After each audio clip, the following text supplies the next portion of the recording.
disclosure, news and commentary number 100. 100. 100. Holy shit! 100! It's almost 2 years of doing this shit. Fucking love it. Gonna be a lot of swearing. Gonna be a lot of shit talk. Gonna be a lot of wild speculation and uninitiated rumors. And a lot of spiking of footballs. Generally acting like a entitled dickhead.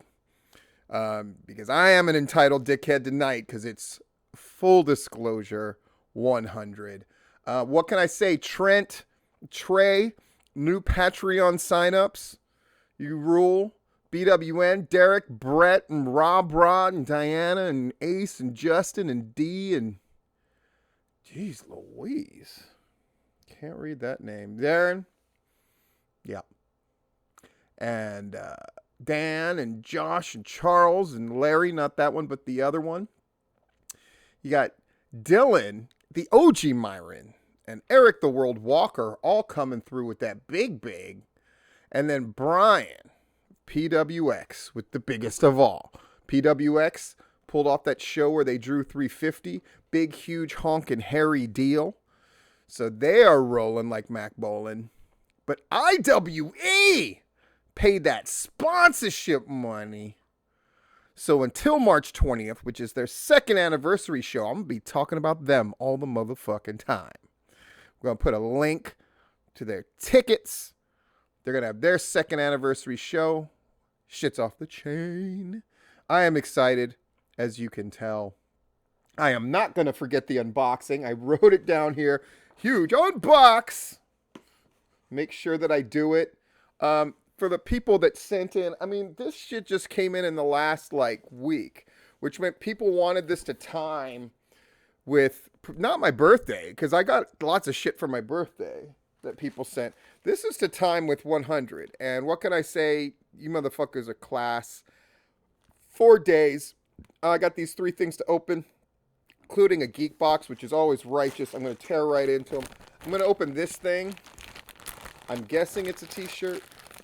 May not be, though. It's kind of unconventionally sized. Meanwhile, I got Raw going on. I will still be doing my my Raw report and all that kind of good stuff. I've more or less caught up with stuff.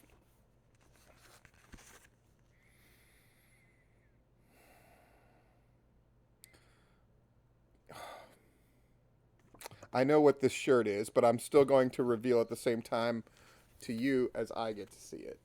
That's what it is. Play games, heal kids. So this is a nice little personal note, too, about how proud they are. This is Extra Life, the charity that I help out with my 24 hours of straight playing. Congratulating me on hitting my goal of 1,000 for the first time in 5 years. Fuck. It's awesome. This makes me feel really good. Really, really good. Yeah. I'm proud of that. I'm proud of full disclosure. Maybe I'm going to wear that shirt, but I have a feeling that this is going to be some ridiculous wackadoo shirt, unless it's somebody trying to ambush me. Person behind that 100 balloon. Let's see what this shirt is. 1, 2, 3.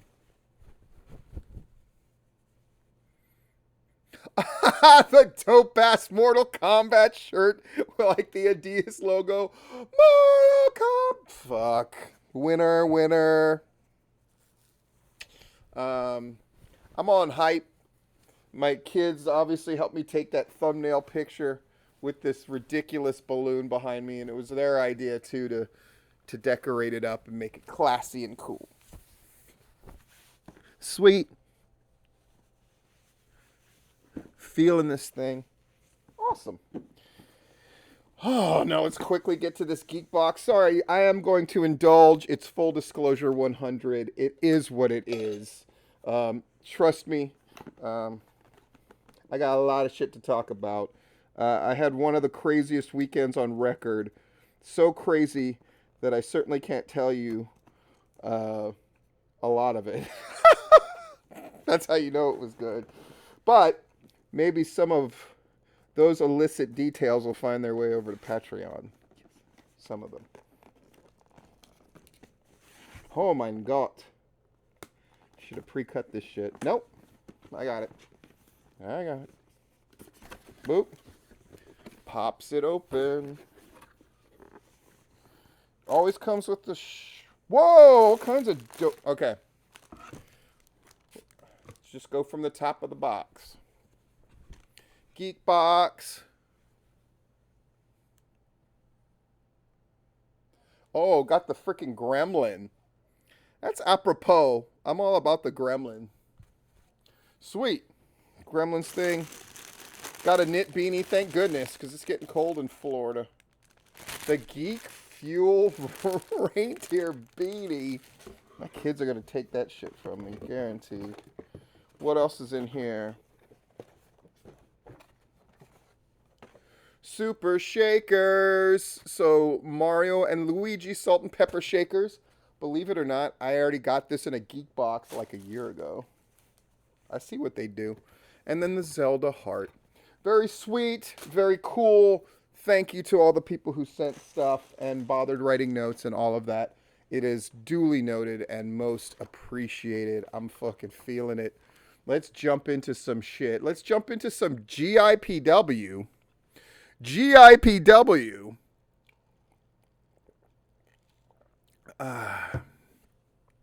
Jumping in. Oh. No holds barred. Jumping in. 135 paid, 150 in attendance. GIPW. Those motherfuckers who ran out of the Thirsty Turtle, South Georgia, drawing 150. With an increasingly good talent roster. And cool shit going on. Gotta love it. PCW back running shit. Doing their shows. You know that warms my heart. Let's talk about Anarchy drawing 140. Let's talk about Anarchy taking their place amongst the top again. Pro South setting up for Redemption, which is their next big show on March 19th. Looks like they're setting up Huckabee for Austin Towers for that. Shit, no complaints there. Huckabee's name's going to come up in this shit again during this show. P.S. Coastal Empire drawing 100.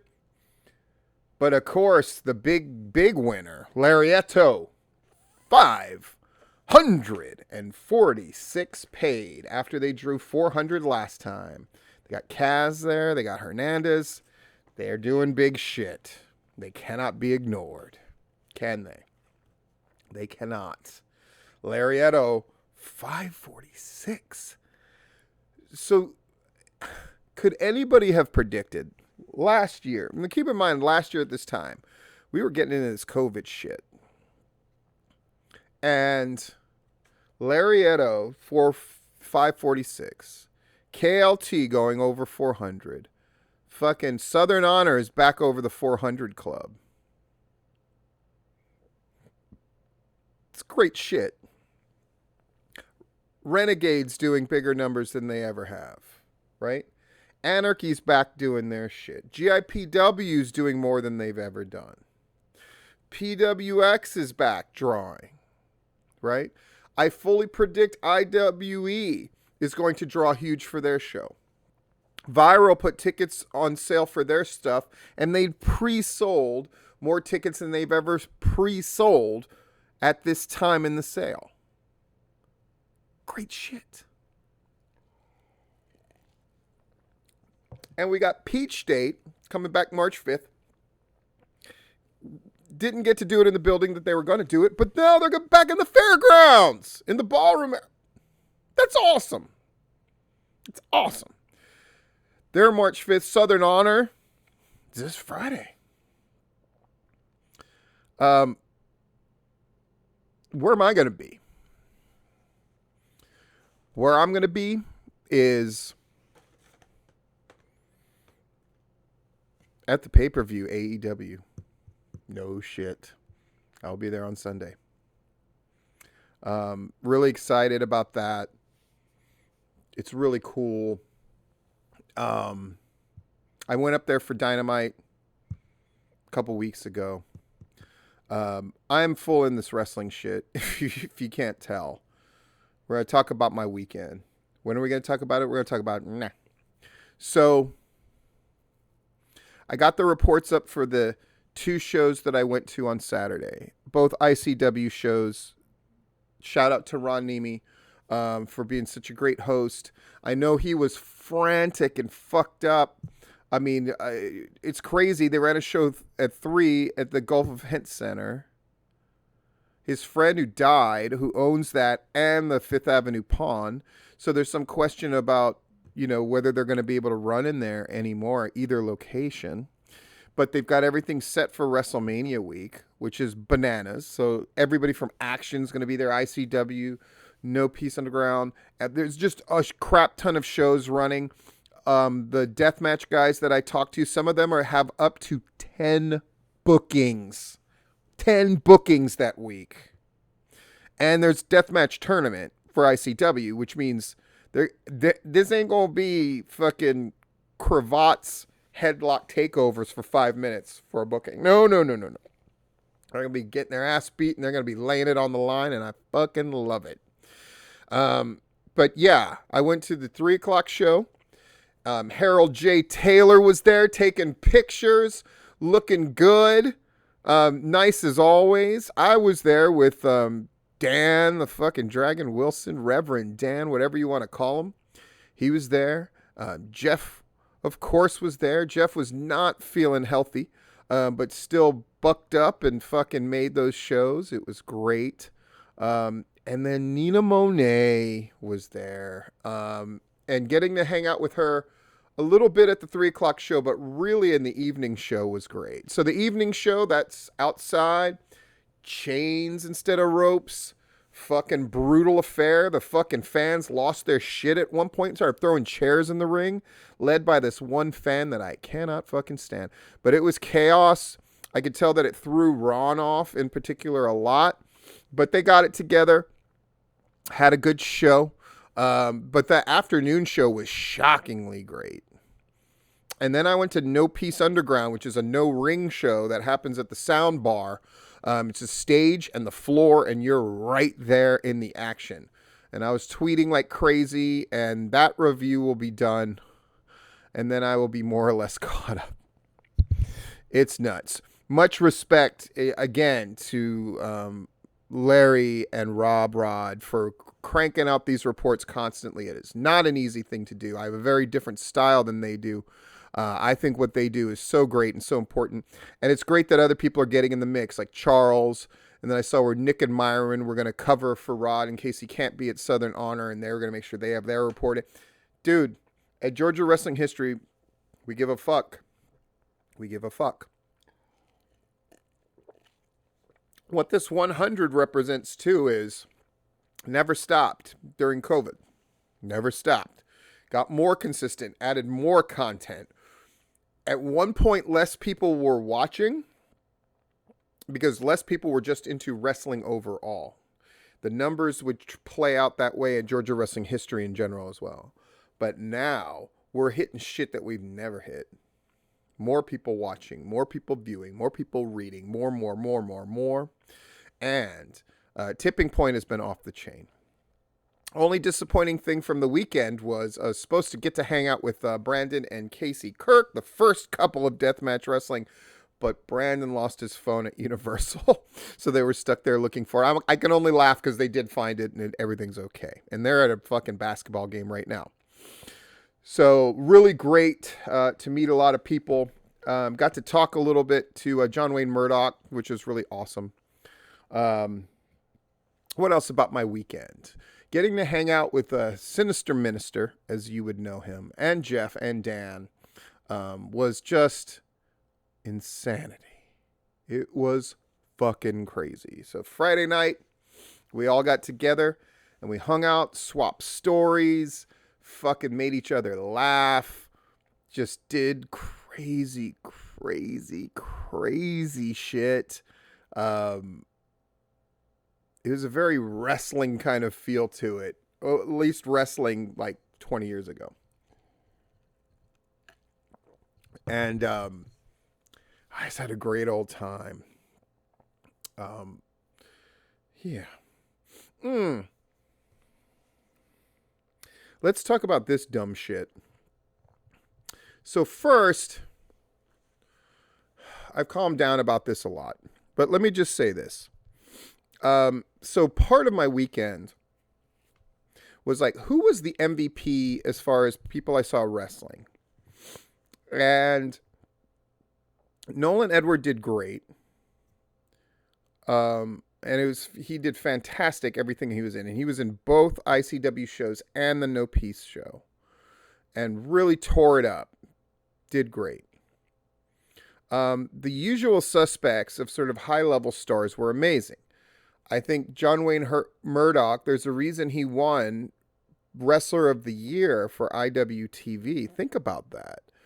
And the reason he won is because that guy's just got it. And he and Reed Bentley, I just seeing them at No Peace, which is a much more relaxed atmosphere. Let me set that stage for you.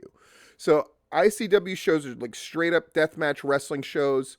You don't really see the guys interacting. No Peace is a different vibe, right? It's in the sound bar. The guys had done those 2 freaking brutal shows the day before. So now they're at No Peace. They're kind of having a good time. And there's a lot of girlies fucking running around No Peace. A lot of girlies. I'm talking about like almost half the crowd is women. And half of them don't look like they're old enough to get into a fucking bar. And they're just all these good looking women running around and all the usual brand of neck beards and incel malcontents that you would guess like deathmatch wrestling, but not really. Everybody was cool with each other. I ended up meeting a whole bunch of people through my tweets.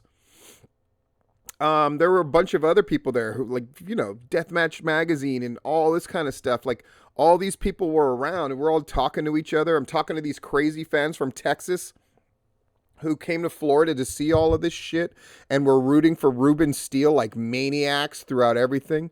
I saw that Jeff got a report up about the afternoon show on Saturday. That's really great, and you should take a look at it. But my MVP was Neil Diamond Cutter. Yes, that's his name. And he's been doing this shit for an awfully long time. And he uses Sweet Caroline as his song. And to see hundreds of deathmatch fans where all the guys, at the very least, would scare the shit out of you. And all the women would kind of scare the shit out of you too. Right? It's Kitty with a whip, right? Hello Kitty with a whip kind of shit. But there you go. And they all sing Sweet Caroline. And it's lovely and it's wonderful. Now, I was going to go off about this, about that All-Star Special uses Sweet Caroline. I was especially going to go off when apparently at least one of them knew and was informed that Neil Diamond Cutter uses that song. He's used it forever. Shouldn't use it. And they decided to use it anyway. But I'm not going to go off about that. But I do think it's bullshit. And I think if somebody used fucking All-Star Special song, William Huckabee would whine, bitch, and moan about that till the fucking cows came home. But let me tell you why. But instead of making this a negative thing, I want to make it a positive thing about Neil Diamond Cutter. As you can tell by that name, there's a lot of fucking tongue-in-cheek about that name. And he is like... There is a comedy vibe about his thing. I mean, this dude is like 5 feet tall. Like, meeting this dude face to face, because he was in the same carload as like Nolan and shit. So he was like coming up, and I'm like, my God, that guy's fucking tiny. And he's old. I'd say he's my age, at least. But that guy wrestled 2 of the best matches on Saturday. Bled. Brutal. wrestled Shane Mercer. If you don't know who Shane Mercer is, that guy is built like a fucking brick shithouse. And amongst the spots that they did was Shane Mercer. They don't have a top rope because it's chains. So they have these platforms that are actually above top rope level. So Shane Mercer picks up Neil Diamond, Cutter, standing on that platform above the top rope, picks him up in a body slam position-ish, and then backflips and fucking lands on him. So this guy who bleeds in every match, fucking entertains every match, crowd sings along with Sweet Caroline every match, jobbed in every fucking match. So then I was looking at No Peace and what the matches were, and I was like, you know, I'm sad to not see Neil Diamond Cutter, but a lot of the guys come to watch the show anyway to be supportive and all that kind of stuff. So awesome, maybe I'll get to see him. But it turns out Schlack, who is the biggest, scariest looking motherfucker in wrestling right now. The biggest, scariest looking motherfucker in wrestling right now. You don't believe me? Type that shit in and Google it. S-H-L-A-K, all capital letters. Yes, Schlack. Couldn't be there. I have no doubt that a lot of people there were looking forward to seeing Schlack the most. And he wasn't there. I don't know why he wasn't there for his match. So who do they get to replace him? Neil Diamond Cutter. And I didn't hear one single complaint about that at all. Can you imagine whoever would be deemed the biggest, scariest person in the promotion that you predominantly work for? Imagine who that is right now. Who's the biggest name, the biggest sort of attraction that you've had at your home promotion? Now imagine they aren't there and they're replaced with a wrestler who has a predominantly comedy vibe. And yet your crowd is not disappointed in the slightest. How much respect would that replacement guy have to have in order for that to not happen? That's what Neil Diamond Cutter has. So is using Sweet Caroline some bullshit now that you know? Yes. Does somebody want to argue with that? Go fuck yourself. Because it's bullshit. And it's really disappointing. Because, again, if All-Star Special had a song that they used, and then somebody else, knowing that they used it in turn, we would never hear the end of that bullshit. Never.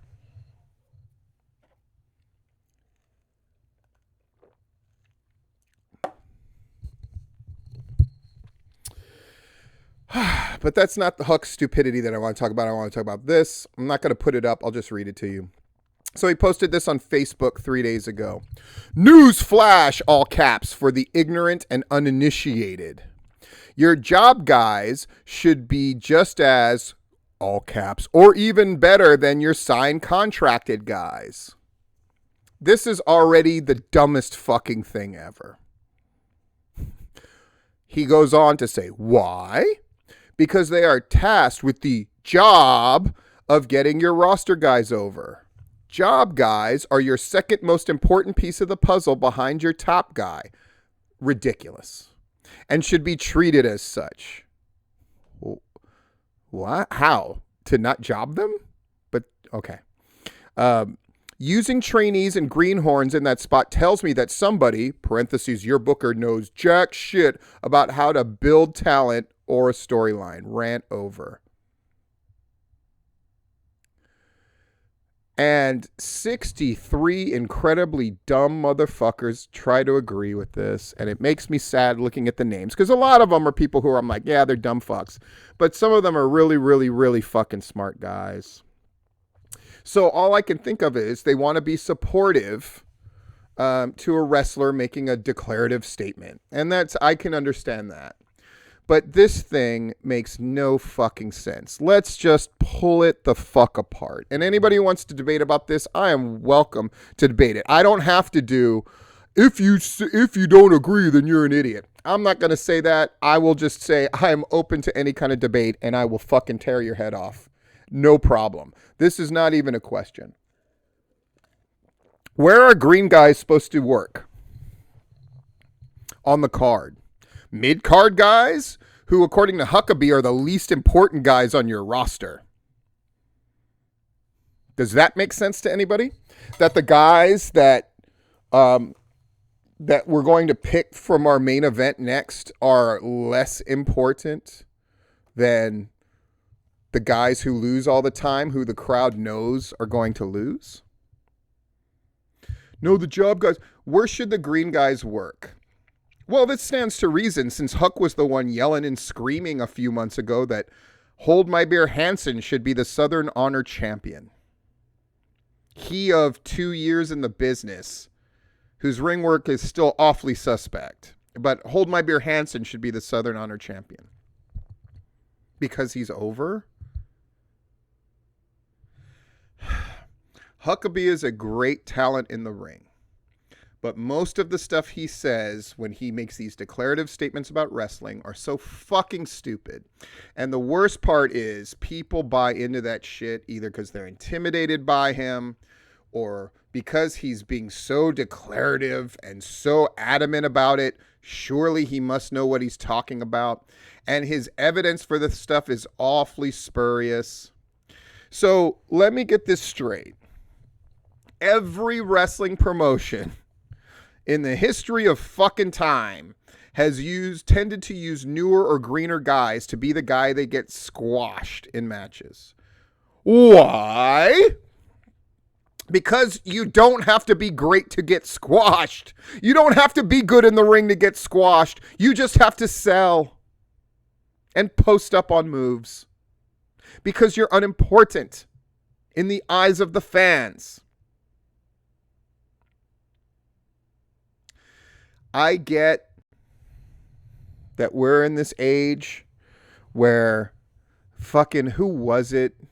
Was it Ryback or some other dumb fuck that was like, the job guys should be in the Hall of Fame? No, they shouldn't. Because there's the job of wrestling in the ring. But if we haven't figured it out by now, that's an incredibly minor part of professional wrestling. The major part of professional wrestling is selling tickets. And nobody buys a ticket for the Mulkey Brothers. They can get excited about the Mulkey Brothers. They can get emotionally invested when they get their one pointless win. But what you can't do is pretend that the Mulkey Brothers were better than Tully Blanchard or Magnum TA. Nor can you declare and be considered intelligent that guys like Arn Anderson, Tully Blanchard should have been the job guys. You want your best hands to be guys that never win and are perceived as being losers? I get the idea that, well, why do you want to fuck up some young guy's career by having him take a bunch of losses? Because that's the way it's done. Now, at PCW, I didn't want the new guys to be perceived as losers. So I came up with 2 different large-scale mass gimmicks, the War Horses, of which everybody was expected to have at least one Warhorse persona, and Campus Strike Force, where I could get 5 jobbers out there at a time. They would lose as Warhorses, and Campus Strike Force, nobody gave a shit. Those were the people who took all the losses. And it was usually your first match for PCW, if I trained you, was as a Warhorse. because it was a way for you to show that you were able to work and get a simple gimmick across without the benefit of facial expressions. Makes sense, right?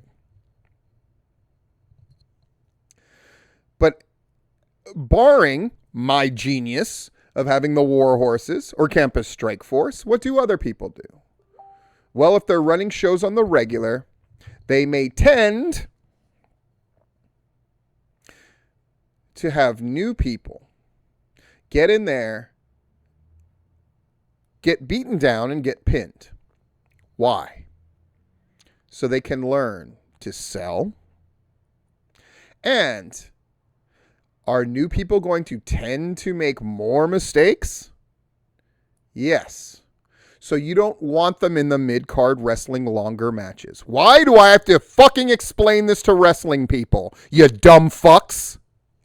Squash matches are shorter matches. Thank God. Have you ever watched two fucking new people fucking wrestle a match against each other? Most of the time, it is the drizzling shits. At the very least, it doesn't do the same benefit of two mid-card guys who the crowd is more familiar with going in a longer match. Even if you can do a great match as a new person against another new person, you tend to get less out of it by doing it. Why the fuck do I have to explain this? Does that make sense? Of course it fucking makes sense. You know what doesn't make any sense?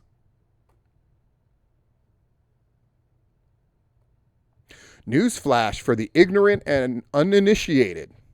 Your job guys should be just or even better than your... No, they should fucking not. Because, in theory, a lot of job guys, if they've got the goods, will go on to do something else.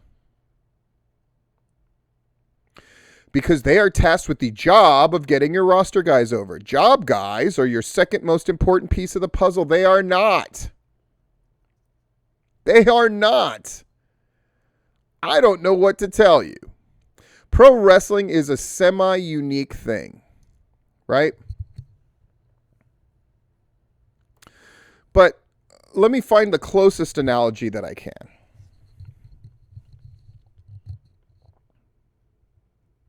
Stuntmen are the second most important group of people when making any movie. They are more important than the supporting actors. They are more important. They're almost as important as the stars to the movies themselves. Huh? No, they're not. Are stunt people do a tough job? Yes. Is it an important job? Yes. But here's the truth. If you have a promotion that is strong, you have stars in them. And those stars are the reason that people are tuning in by and large. You get a sense of satisfaction from the card if the undercard, aka the midcard, is good as well. You have people that you can say that you've seen from the ground up. You can get invested in people. People can begin to win you over. Or maybe your favorite wrestler is a mid-card wrestler, and then you can take satisfaction when they rise to the top and they have their moment. But if your thing is Iron Mike Sharp, he shouldn't have been a jobber in mid to late 80s WWE because he was pretty good in the ring, and he was. But sorry, he was not more important than Jake the Snake Roberts or Ricky Steamboat or Macho Man fucking Randy Savage or any of the guys who would beat him. And sometimes go on to be main eventers and legends and world champions. And sometimes those mid-carders, would lose to the top guys. But nonetheless, Again, we're talking about subjective stuff by and large, but anybody who in their right fucking mind who thinks a new jobber guy is the second most important person on the card is fucking ludicrous. Can you respect the work of a jobber? Sure, and you should. You should acknowledge their work. But to say that they're super important and that you should never put new people there, oh, get the fuck over yourselves. Get the fuck over yourselves. But I would invite William Huckabee to put his money where his mouth is. And why don't you just become a job guy? I mean, that's not bad, right? To be the second most important piece of the puzzle on an entire card. Because, I mean, you're not the most important piece on any of the cards, right? So why not take this job guy role and show us? And by the way, where are trainees and greenhorns supposed to do? Where are they supposed to work?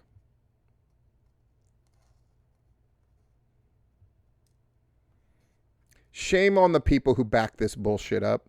Shame to the people who don't call this shit out. I'm not going to be one of those people that doesn't call it out because it's fucking stupid. Full disclosure 100. All right. We're at March 1st, which means February has happened, which means our best match of January was ERC against Naja.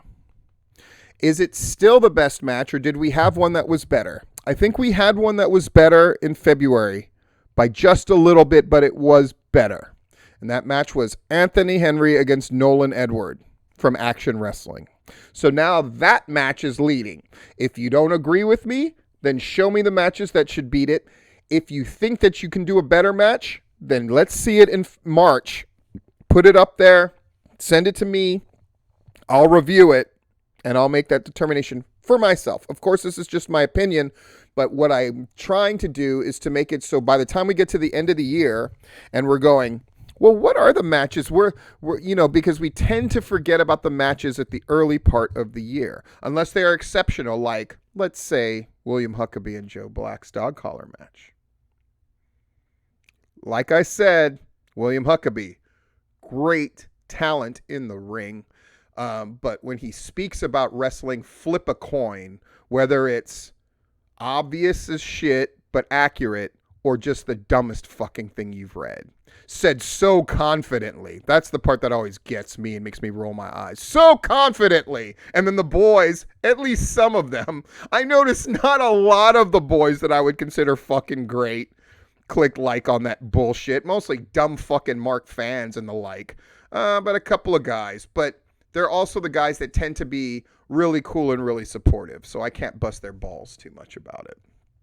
But yeah, I think it's Nolan and Anthony Henry now. Knock it off. Knock them off the fucking perch if you think you can. Best promo.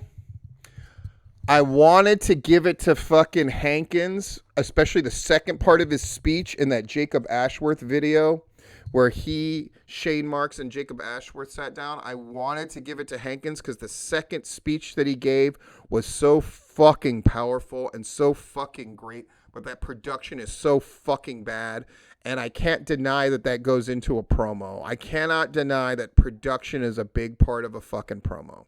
So I have to say no to it, but I feel the need to bring it up because it was so fucking great. But the best promo right now, it's no longer David Ali's promo, but David Ali's still involved because it's that fucking piece of business with David Ali and kicking Logan Creed in the fucking head, and then Crixus Creed coming down and taking care of his daddy, and then Brandon being so sympathetic. What a great fucking piece of fucking business. Made me fucking happy to watch it and proud to watch it. And the really, really smart move of kicking Logan Creed in the head before he could talk too much. So David Ali's still in this shit. Motherfucker good. That boy good. He is good. And now I'm going to add a third piece to this. Now that more than a month has gone by in this year, I thought picking who the feud of the year is so far was silly. It ain't silly anymore because we're 2 months in and these guys are still doing great shit. I'm talking about Skrilla. I'm talking about Zach Mosley. And I'm talking about Candy. Now, I was going to put up a bunch of shit about this feud, but instead I can just fucking talk it through for you. So I reviewed the part where Skrilla fucking FaceTimed or whatever with Zach while Zach was in bed with his fucking girl. And then they talked shit. And then fucking Zach Mosley showed up. He had to drive more than an hour to get to Skrilla's workplace. And there were kind of promos going back and forth. And they were putting shit online. And then Zach Mosley showed up.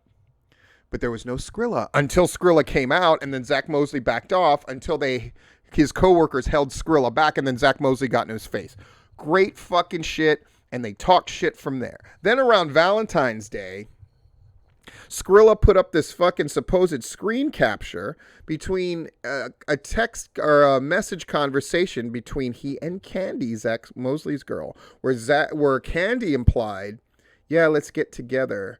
Well, but we can't do it here because we'll leave breadcrumbs and Zach will find out. Fucking what the fuck? But maybe that was fake or maybe it wasn't. And then Candy fucking put out this promo, her crying and upset. Zach Mosley fucking pissed off, doesn't want her to touch him. And she's saying, but it's a lie, it's a lie, it's a lie. And then they had some lawyer fucking come on there and say how he was going to sue Skrilla and all this other shit. The fuck? But wait, there's more. Then Candy and Skrilla agree to sort of meet and iron this out before it goes too far. And Skrilla shows up, and they're apparently Candy's sitting in a chair with her back to him, but it's Zach Mosley's friend that they've put in a wig to look like Candy.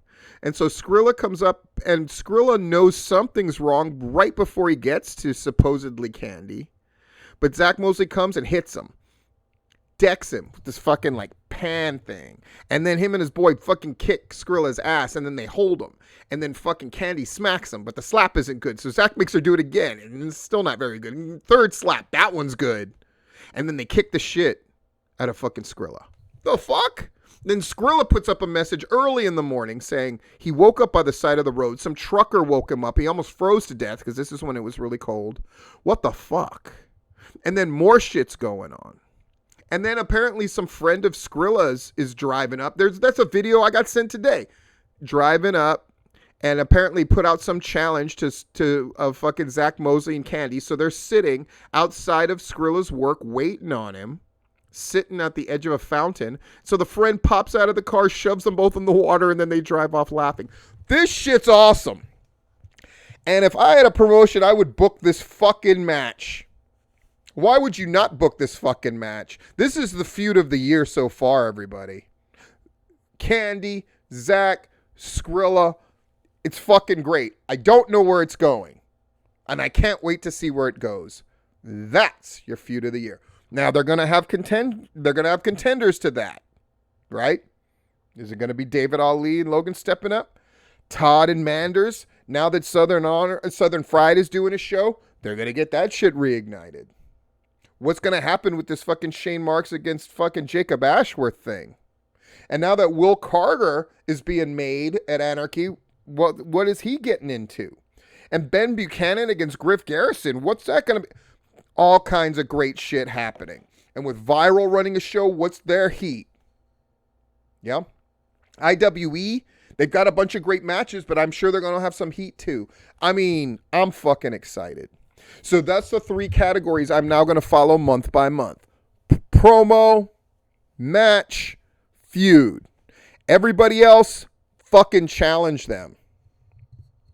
Can you imagine if people keep elevating their game? I saw that fucking little video from Simon Sermon and fucking Exotic Youth about the hot dog.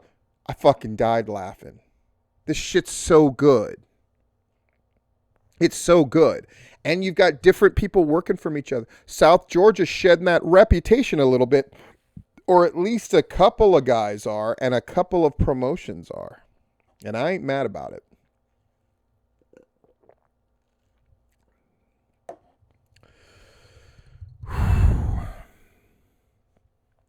Commentary. I had some plans for commentary, and there's a reason I didn't say what my commentary was going to be, because I've literally left it wide open.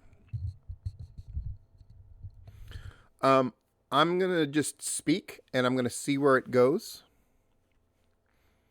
I don't apologize for this. It's fucking full disclosure 100. I'm having a good time, and I'm already at the 45 fucking minute mark. What have I learned in almost 2 years of doing full disclosure?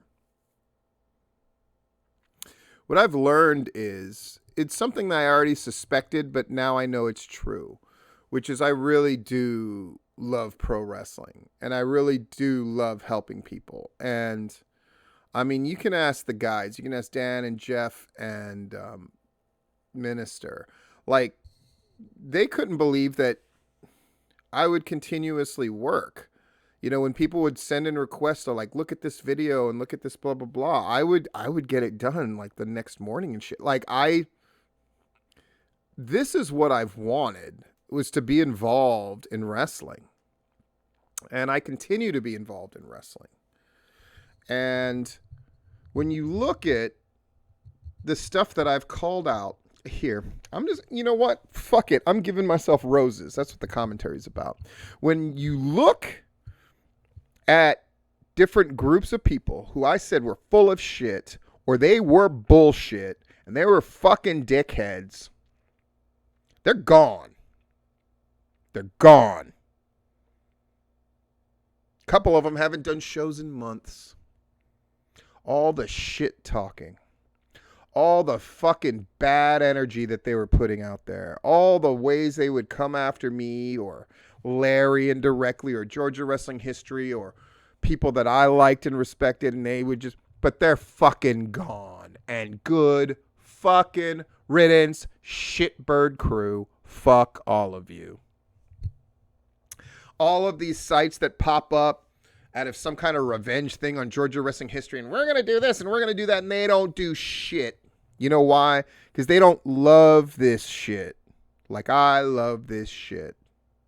They love what they think they can get for this shit. I've said it before. There are a lot of bookers who love the title of booker. There's a lot of promoters that love the title of promoter that don't really like fucking making the sausages. Gotta fucking love making the sausages. You gotta learn to love the fucking parts that other normal people would hate. That's the secret to fucking pro wrestling, if there is such a thing. Is you gotta learn to embrace and love the parts that you do not like the most. If you're fuck, I hate getting there an hour before the show. You got to learn to love that and make best use of that time. Even if that's, I'm going to get there fucking early and show everybody I'm about this shit. And I'm going to start interacting with different people and fucking talk to people in the locker room who normally I wouldn't talk to or hang out with.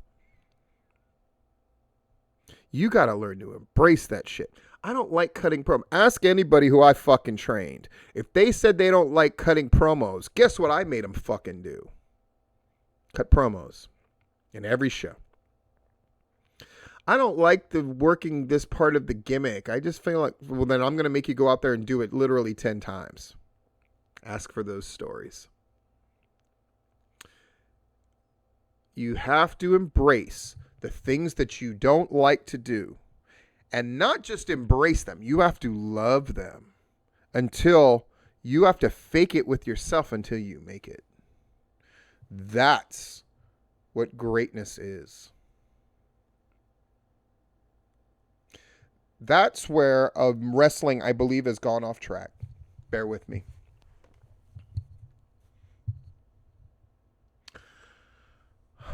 We've seen many instances where something was great and then it went to shit in pro wrestling.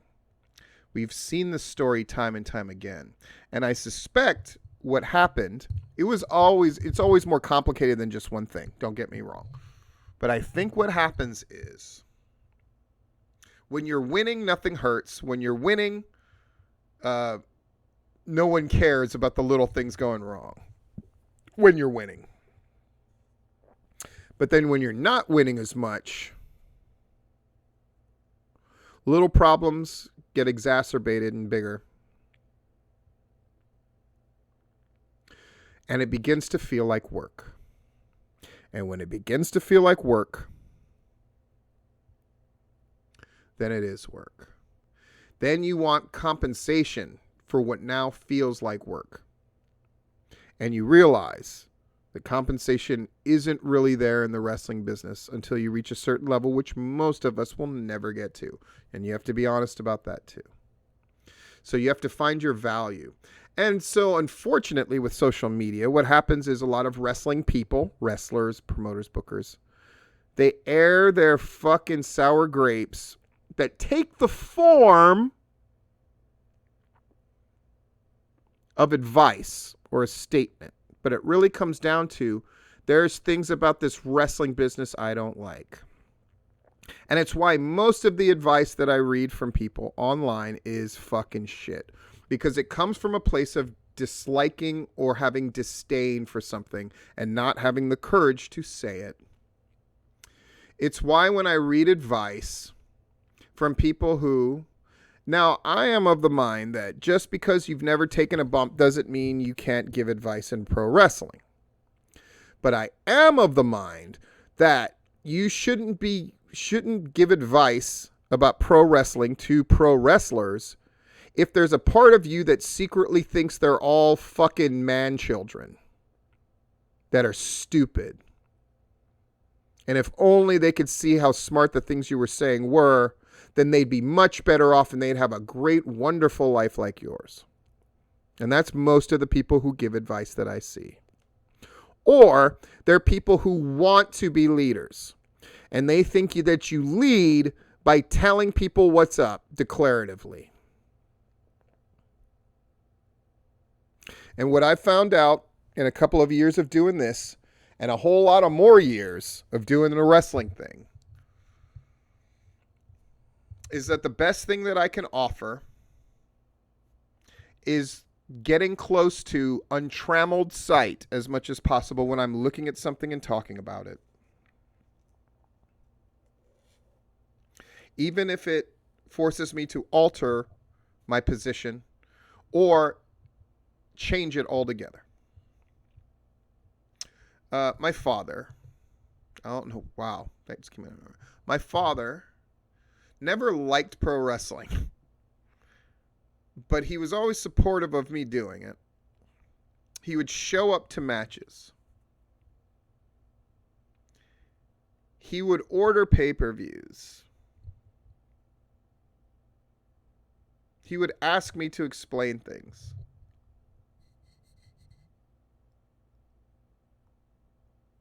And we would talk about it.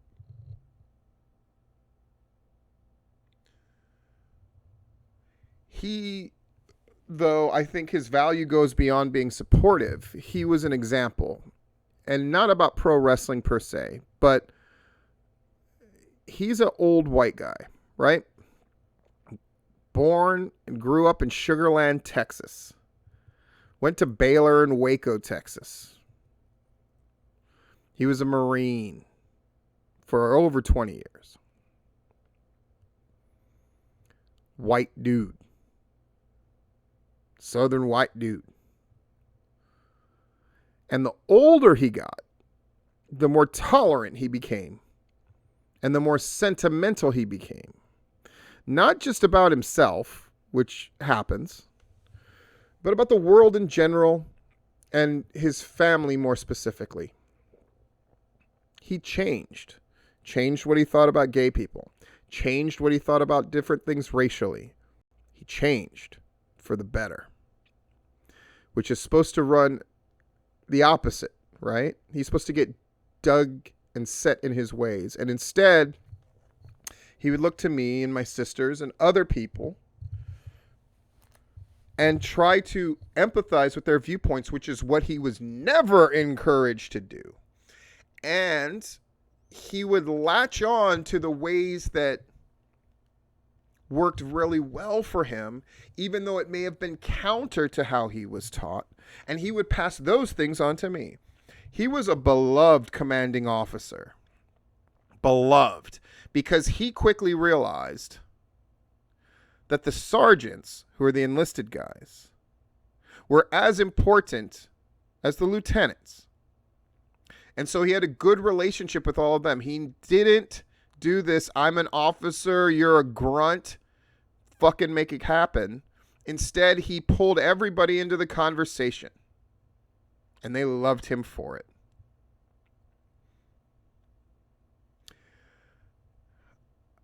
What am I going to do with full disclosure? The same thing I've always done, and then some. But if you've noticed, and again, to brag on myself a little bit, promoters and wrestling people have long declared this fucking dumb bullshit notion that it's great if there's a billion different shows running, and it's great if everybody gets along, where that's horseshit. That's horseshit, but I'll talk about the but part later. That's bullshit. Having 100 shitty shows running is not as good as having 4 or 5 great ones, a few very good ones, and we let the shit shows fucking fall away. With the hope that some of the shows that are of lesser quality improve and get rewarded for that. I'm looking at you, Southern Violence. I'm looking at you, perhaps, GIPW. That's wonderful. I'm all for that. But I'm also equally for groups like OSWA and TAP going the fuck away. Yay! It's better for all of us. And if they have a couple guys that are fucking good, great. Let them fucking wrestle for a better show. Let them work a better show. It's great. I'm glad that there are groups that are drawing equally as big or bigger than Southern Honor. Because you know what that does to a man like Gary Lamb? I will not pretend that I know Gary Lamb all that well, but I think I know enough about him to know he's going to be gunning for these fucks, and he's a little bit mad about it, and that's what makes him fucking Gary Lamb, and that's what makes Southern Honor so great, and that's why they drew 1,000 fucking last year, and that's why they fucking continue to do well. And yes, him and Matt Griffin, they can't fucking stand each other, and they talk shit about each other, but you know what? Action, I think, is figuring out, instead of just continually declaring themselves the greatest, they have to prove it. And they have to prove it by improving. And so that's what they're doing. And I'm all for it. Now just get rid of that fucking color commentator, because he fucking blows. Here's another thing that I'm going to declare. I'm going to keep being Stephen fucking Platinum. And I know there's people that don't like that aspect of me. I know there's people who think that I'm too fucking combative. I know there's people who think like, God, he's so fucking negative about shit. You know why? Because somebody has to be. Because all of your kumbaya shit doesn't get anybody any better. And even the people that detest me in their quiet moments will acknowledge that it's a lot better to have me fucking talking about you than to not talk about you. Because if I'm not talking about you, I said once about Larry, if Larry Goodman has never come to your show ain't shit. Well, if Stephen Platinum doesn't bother talking about your fucking show, you ain't shit either. Because I ain't very hard to find, and I'm willing to fucking give anybody a shot. That's what's good about me. But I'm also harsh as fuck. And why? Because I enjoy and respect and love pro wrestling to do it any other way. I said I was going to talk about the second half of that sentence. That all of these people who talk about, oh, everybody working together and glug, glug, glug, glug, glug. Here's what's crazy. The only one who did shit like that was me. When we ran fucking crossover shows, fucking Woody's Deep South Wrestling, Empire and PCW used to do shows in conjunction with one another when I hadn't met most of those motherfuckers before. And Matt Hankins helped fucking anchor all that shit, right? We did it. When Gunnar Miller needed to be booked, it was Scenic City, Anarchy, and PCW who worked together to protect Gunnar Miller and to provide him good talent to wrestle for the benefit of all three of us. And it wasn't fake. It had discernible effects, and it really happened. But do I apologize for saying shit shows should go the fuck away? No. Either get better or get the fuck out. And I will never apologize for that. I will never apologize for declaring when the WWE is doing some shit-tastic stuff of calling it out. I will not apologize when AEW fucking drops the fucking ball hard of calling it out. Does it mean that I think they should go away? Does it mean that I'm bitter about pro wrestling? It just means I got fucking eyes and a brain. Both of which work a little better than most people. And I don't apologize for that shit either. Look, it is March 1st. I'm at 100. In a month, I'll be at 104, which is officially 2 years of doing this shit. And I think I've called more right than I have wrong. But I've called some shit wrong too. It's what happens when you actually make definitive statements instead of mealy-mouthed ones. But I've also got more right than wrong. Because at the end of the day, I remember that there was a time where I didn't know as much. And I'm also keenly aware of the fact that I don't know everything. And I still get shit wrong all the time. And anytime I need a reminder of that, I've got 2 kids that have to end up teaching me shit all the time at the same time that I'm teaching them. So thank you. If you've ever watched a Full Disclosure or any of my other videos, thank you. If you've ever given me money in any way, shape, or form, just know it is not only appreciated, it is very much needed. And I appreciate you guys. But just know this. My plan is to continue to push forward with what I want wrestling to be as well. And it is my plan to teach the currently working and future bookers as well. And the boys. Never stopped teaching. Gary Lamb, when he put out the 10 things he noticed about me when we met, he was right on every fucking one of them. It's one of Gary's many strengths is his ability to size somebody up right away. It's what salesmen and con men do. And I am one as well. And he's right. I fucking love this shit. And I love teaching this shit. And whether the boys are intimidated by me or not, that's not my intent. But I'm sure it is inevitable. Because I fucking bring this realness. And deep down, they, like my viewing audience, are beginning to realize, if they don't already know, that I am not going to abandon them. And in the pro wrestling business, I am a rare bird. But I'm not going fucking anywhere. I love this shit too much. Thank you, audience. I can't believe we're at 100, and I still love doing this shit. And it's still great.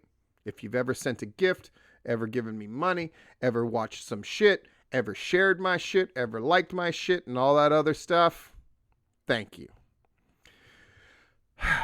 Because I dare say wrestling is better for me being a part of it. And you're helping me to be a part of it.